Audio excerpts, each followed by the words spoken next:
Egunchi Banzin, depuis l'Occident n'a cessé de révéler les malversations cachées dans la gouvernance de Faure Gnassingbé, acteur principal des manifestations encouragées pour ce mois de juin 2025, s'est imposé comme une figure emblématique de la résistance togolaise. Ce militant panafricain, autoproclamé, commandant en chef de la LDNA, Ligue de défense nationale africaine, et de la BRDP, incarne une nouvelle vague de contestation face à un régime qu'il qualifie de « nazi » et d'oppressif. Sa rhétorique incendiaire, son utilisation des réseaux sociaux et ses prises de position radicales ont galvanisé une jeunesse togolaise désabusée par des décennies de gouvernance dynastique. À travers ce texte, nous plongeons dans l'univers de Banzin, son combat, les dynamiques politiques togolaises et les défis d'une opposition face à un pouvoir solidement ancré.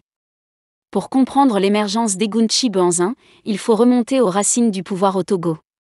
Depuis 1967, la famille Gnassingbé règne sans partage sur ce petit pays d'Afrique de l'Ouest. Gnassingbé Eyadema, père de Faure, a dirigé le Togo d'une main de fer pendant 38 ans, consolidant un régime autoritaire soutenu par l'armée et des alliances internationales, notamment avec la France.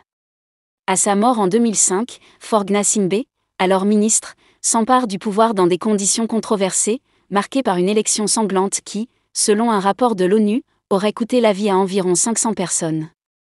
Depuis, Faure a enchaîné les mandats, s'appuyant sur des réformes constitutionnelles pour prolonger son règne. En 2024, une nouvelle constitution a marqué un tournant. Adoptée par un parlement dominé par le parti présidentiel UNIR, elle a transformé le Togo en régime parlementaire, abolissant l'élection présidentielle au suffrage universel direct. Faure Gnassingbé, désormais président du Conseil des ministres, peut se maintenir au pouvoir indéfiniment tant que son parti conserve la majorité parlementaire. Cette réforme, qualifiée de « coup d'État constitutionnel » par l'opposition, a exacerbé les tensions dans un pays déjà confronté à une crise économique, une hausse du coût de la vie et une répression accrue des voix dissidentes. Egunchi Banzin, un militant hors norme. Dans ce climat de frustration, Egunchi Banzin émerge comme une voix singulière. Contrairement aux leaders traditionnels de l'opposition togolaise, souvent issus de partis politiques établis comme l'Alliance nationale pour le changement, ANC, ou les Forces démocratiques pour la République, FDR, Banzin opère en dehors des cadres conventionnels. Il se présente comme un panafricain radical, dénonçant non seulement le régime de Faure Gnassingbé, mais aussi l'influence néocoloniale, en particulier française, qu'il accuse de soutenir le pouvoir togolais. Banzin s'est fait connaître par ses interventions médiatiques, notamment une interview réalisée en Russie en juin 2025, où il dénonce avec virulence le « régime nazi de Faure Gnassingbé ». Cette rhétorique extrême, bien que controversée, trouve un écho auprès d'une jeunesse togolaise désillusionnée, qui n'a connu que le règne des Gnassingbé. À travers ses canaux Telegram et WhatsApp, il mobilise ses partisans, appelant à des manifestations massives les 26, 27 et 28 juin 2025 pour exiger la chute du régime. Ces appels s'inscrivent dans la continuité des protestations du 6 juin 2025, déclenchées par l'arrestation du rappeur Amron et marquées par une répression brutale des forces de l'ordre. Une stratégie de mobilisation numérique. L'une des forces d'Egunchi Banzin réside dans sa maîtrise des réseaux sociaux. Dans un pays où les manifestations sont interdites depuis 2022 et où la presse est muselée, les plateformes numériques sont devenues un espace de résistance. Banzin utilise Telegram, WhatsApp et YouTube pour diffuser ses messages, contourner la censure et organiser des actions de désobéissance civile. Ces vidéos, comme celle publiée le 14 juin 2025 sur YouTube, où il dénonce l'implication présumée de la France et de la DGSE dans les manifestations togolaises, cumulent des milliers de vues et alimentent le débat public. Cette stratégie n'est pas sans risque. Le régime togolais a intensifié sa surveillance numérique, utilisant des outils comme le logiciel espion Pegasus pour cibler les militants, journalistes et opposants. Le gouvernement a également menacé de poursuites pénales ceux qui diffusent des « fausses informations » ou des « propos diffamatoires » en ligne. Malgré ces intimidations, Banzin persiste, s'appuyant sur une diaspora togolaise active et des réseaux panafricains pour amplifier son message. Les accusations contre la France, un discours polémique. L'un des aspects les plus controversés du discours de Banzin est son accusation selon laquelle la France, via la DGSE, orchestre les manifestations au Togo pour déstabiliser Faure Gnassingbé en raison de son soutien à l'Alliance des États du Sahel, AES.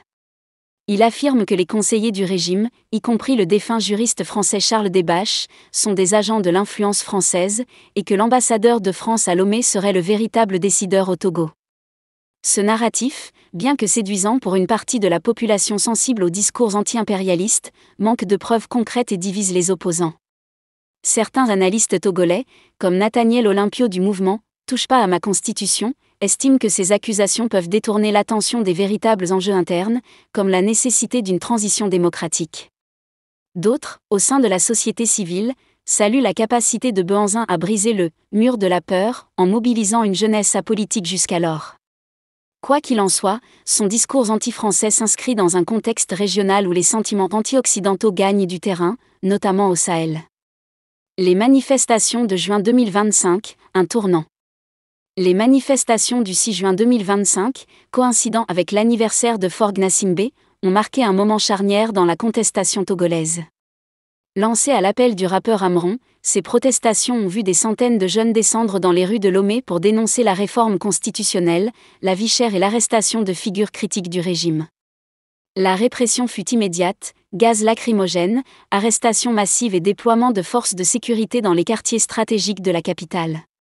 Parmi les personnes arrêtées figurait Bikoni Koumaï, une sage-femme devenue symbole de résistance pour avoir manifesté pacifiquement avec un foulard rouge. Egunchi Benzin a amplifié ces événements, saluant le courage des manifestants et appelant à une mobilisation encore plus large à la fin du mois. Dans un message publié sur Telegram, il déclare « Le 6 juin 2025 restera dans l'histoire comme le jour où le peuple togolais a dit non à la dictature ». Cette rhétorique galvanisante contraste avec l'approche plus institutionnelle de l'opposition traditionnelle, qui peine à s'unir face au pouvoir. Les défis de l'opposition togolaise. Malgré l'élan impulsé par Benzin, la résistance togolaise fait face à des obstacles majeurs. L'opposition politique, historiquement fragmentée, reste incapable de présenter un front uni. La coalition C14, formée en 2017, s'est disloquée en raison de rivalités internes, et des figures comme Jean-Pierre Fabre ou Brigitte Adjamagbo-Johnson peinent à mobiliser au-delà de leur base. Les partis traditionnels sont également critiqués pour leur manque de renouvellement et leur incapacité à capter l'énergie de la jeunesse, laissant des figures comme Benzin occuper le devant de la scène. Par ailleurs, le régime de Faure Gnassingbé bénéficie d'un soutien international non négligeable. Les réformes économiques, saluées par la Banque mondiale, et les financements de l'Union européenne renforcent la légitimité du pouvoir sur la scène internationale. À l'inverse, les accusations de répression et de violation des droits humains, bien que documentées par des ING, n'ont pas entraîné de sanctions significatives.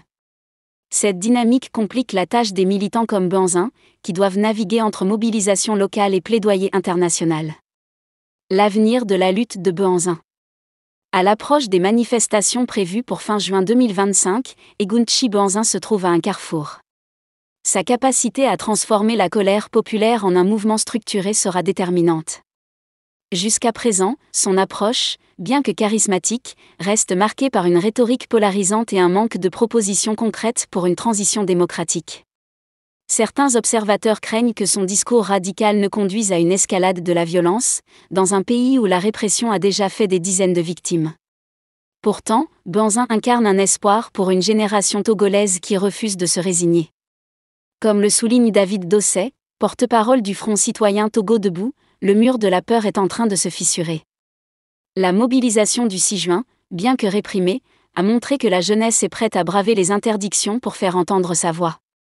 Dans ce contexte, Benzin, avec son charisme et sa présence numérique, pourrait jouer un rôle clé pour maintenir cet élan. Conclusion, un combat pour l'histoire. Egunchi Benzin, par son militantisme audacieux et son discours sans compromis, s'inscrit dans une longue tradition de résistance togolaise, tout en ouvrant une nouvelle page. Son combat contre le régime de Faure Gnassingbé, qu'il accuse de perpétrer un « apartheid social », dépasse les frontières du Togo pour s'inscrire dans une lutte panafricaine contre l'oppression et le néocolonialisme. Alors que le Togo s'apprête à vivre des journées décisives en juin 2025, Benzin reste une figure à suivre, capable d'inspirer, de diviser, mais surtout de bousculer un statu quo qui a trop longtemps étouffé les aspirations d'un peuple. Que cette lutte aboutisse à un changement radical ou à une répression à Egunchi Benzin, depuis l'Occident n'a cessé de révéler les malversations cachées dans la gouvernance de Faure Gnassingbé, acteur principal des manifestations encouragées pour ce mois de juin 2025, s'est imposé comme une figure emblématique de la résistance togolaise. Ce militant panafricain, autoproclamé, commandant en chef de la LDNA, Ligue de défense nationale africaine, et de la BRDP, incarne une nouvelle vague de contestation face à un régime qu'il qualifie de « nazi » et d'oppressif. Sa rhétorique incendiaire, son utilisation des réseaux sociaux et ses prises de position radicales ont galvanisé une jeunesse togolaise désabusée par des décennies de gouvernance dynastique. À travers ce texte, nous plongeons dans l'univers de Banzin, son combat, les dynamiques politiques togolaises et les défis d'une opposition face à un pouvoir solidement ancré. Pour comprendre l'émergence d'Egunchi Banzin, il faut remonter aux racines du pouvoir au Togo.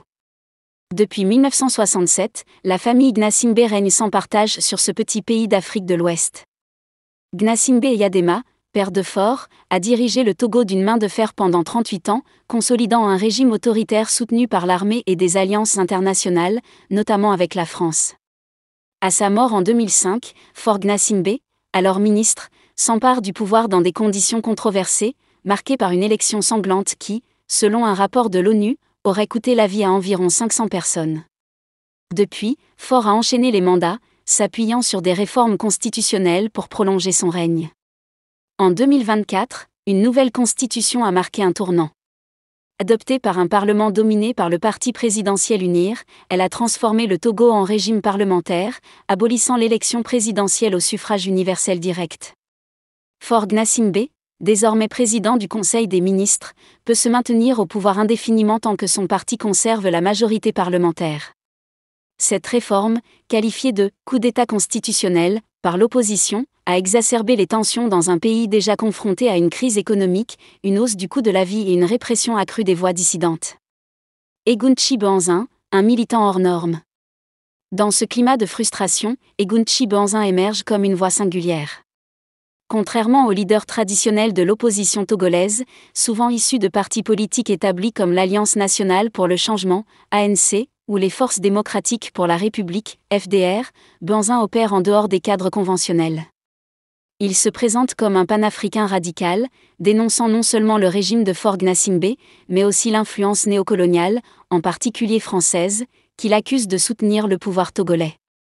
Banzin s'est fait connaître par ses interventions médiatiques, notamment une interview réalisée en Russie en juin 2025, où il dénonce avec virulence le « régime nazi de Faure Gnassingbé ». Cette rhétorique extrême, bien que controversée, trouve un écho auprès d'une jeunesse togolaise désillusionnée, qui n'a connu que le règne des Gnassingbé. À travers ses canaux Telegram et WhatsApp, il mobilise ses partisans, appelant à des manifestations massives les 26, 27 et 28 juin 2025 pour exiger la chute du régime. Ces appels s'inscrivent dans la continuité des protestations du 6 juin 2025, déclenchées par l'arrestation du rappeur Amron et marquées par une répression brutale des forces de l'ordre. Une stratégie de mobilisation numérique. L'une des forces d'Egunchi Banzin réside dans sa maîtrise des réseaux sociaux. Dans un pays où les manifestations sont interdites depuis 2022 et où la presse est muselée, les plateformes numériques sont devenues un espace de résistance. Banzin utilise Telegram, WhatsApp et YouTube pour diffuser ses messages, contourner la censure et organiser des actions de désobéissance civile. Ces vidéos, comme celle publiée le 14 juin 2025 sur YouTube, où il dénonce l'implication présumée de la France et de la DGSE dans les manifestations togolaises, cumulent des milliers de vues et alimentent le débat public. Cette stratégie n'est pas sans risque. Le régime togolais a intensifié sa surveillance numérique, utilisant des outils comme le logiciel espion Pegasus pour cibler les militants, journalistes et opposants.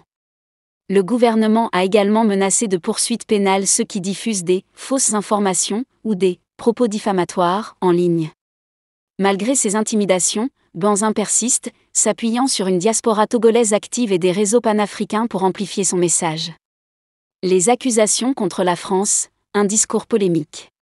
L'un des aspects les plus controversés du discours de Banzin est son accusation selon laquelle la France, via la DGSE, orchestre les manifestations au Togo pour déstabiliser Faure Gnassingbé en raison de son soutien à l'Alliance des États du Sahel, AES.